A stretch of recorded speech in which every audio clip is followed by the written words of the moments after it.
एक बार स्वामी रामतीर्थ जापान गए। उन्होंने सोचा कि यह जापान थोड़े ही समय में इतना संपत्तिवान, लक्ष्मीवान कैसे हो गया। भारत के लोगों ने हजारों वर्षों से लक्ष्मी जी का पूजन किया, लक्ष्मी स्तोत्र का पाठ किया, परंतु संपत्तिवान न हो सके। इसका क्या कारण है? यह जानने के लिए स्वामी रामतीर्थ जापान गए। वहां वे एक कारखाने का निरीक्षण करने लगे। उन्होंने देखा कि एक ओर मशीनों से तेल टपक रहा है तथा दूसरी ओर श्रमिकों के शरीरों से पसीना टपक रहा है। यह देखकर वे आश्चर्यचकित रह गए और समझ गए कि यही कारण है जिससे जापान के लोग संपत्तिवान हो गए। भौतिक उन्नति कैसे हो सकती है? यह देवी की पूजा, संतोषी माता की पूजा पाठ से नहीं हो सकती है। यह आध्यात्मिक विषय है। देवता का काम दौलत बांटना नहीं है, श्रम के देवता का काम धन देना है।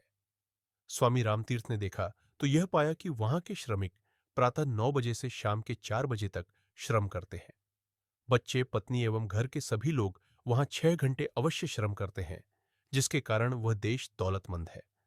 आप श्रम करेंगे तो आपकी भौतिक उन्नति होगी। मित्रों, दूसरी चीज ज्ञान है। यह शिक्षा से संबंध नहीं रखता है। ज्ञान का मतलब विद्या से है, जिसके द्वारा मनुष्य का विकास होता है, प्रगति होती है।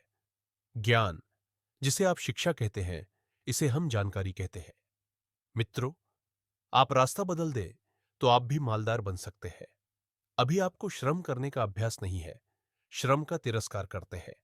हमारे इस अभागे समाज ने श्रम के प्रति अवज्ञा की है। जो आदमी श्रम करता है उसे हम धोबी, डोम आदि कहते हैं तथा उसका हम तिरस्कार करते हैं। श्रम के प्रति इस देश में जब तक अवज्ञा होती रहेगी, इसका भविष्य उज्जवल नहीं हो सकता। मित्रों, हम श्रमिक हैं तथा 24 घंटे श्रम करते हैं। हम श्रम का सम्मान करते हैं। हमारे विचार में कामचोर, हरामखोर एक गाली है। अतः यदि आप उन्नति करना और इससे बचना चाहते हैं तो आपको श्रम करना चाहिए तथा श्रम के प्रति सम्मान जागृत करना चाहिए।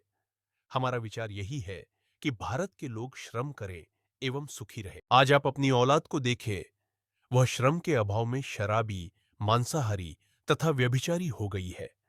चूंकि आपने ढेर सारी संपत्ति को उसके लिए रख छोड़ा है, वह मौज मस्ती का जीवन जीती है। इस प्रकार आपका तो सत्यानाश हो जाएगा। आपने देखा नहीं कि राजमहलों का क्या हुआ। आप श्रम का सम्मान करेंगे तो आपका विकास होगा। आज सम्मान उन्हें मिल रहा है जो हाथ से काम नहीं करते हैं, जैसे कि पंडित जी, पुरोहित जी। आपकी निगाह में काम न करने वालों को पंडित जी, पुरोहित जी, जागीरदार जी, बाबूजी आदि कहा जाता है।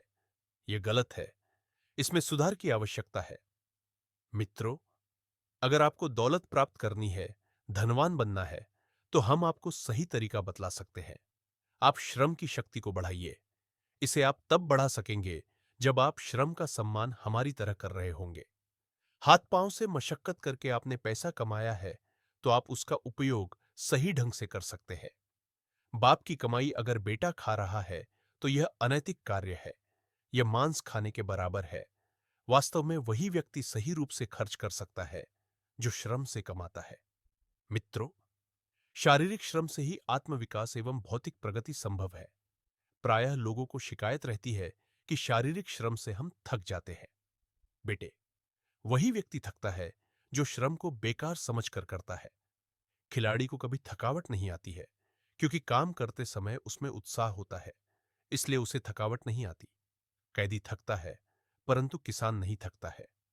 थकता वह है जो काम को पराया समझता है। हमने शारीरिक तथा मानसिक श्रम किया है। आज जो आप देख रहे हैं वह श्रम का फल है।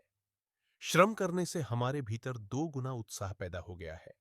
हमारी नस नाड़ी, मस्तिष्क, शरीर पूर्ण स्वस्थ है। पेंशन पाने वाले आज जल्दी थक जाते हैं, अस्वस्थ हो जाते हैं, उनकी सेहत खराब हो जाती है। आदमी को जन्म से लेकर मृत्यु तक श्रमिक होना चाहिए। पंडित श्रीराम शर्मा आचार्य।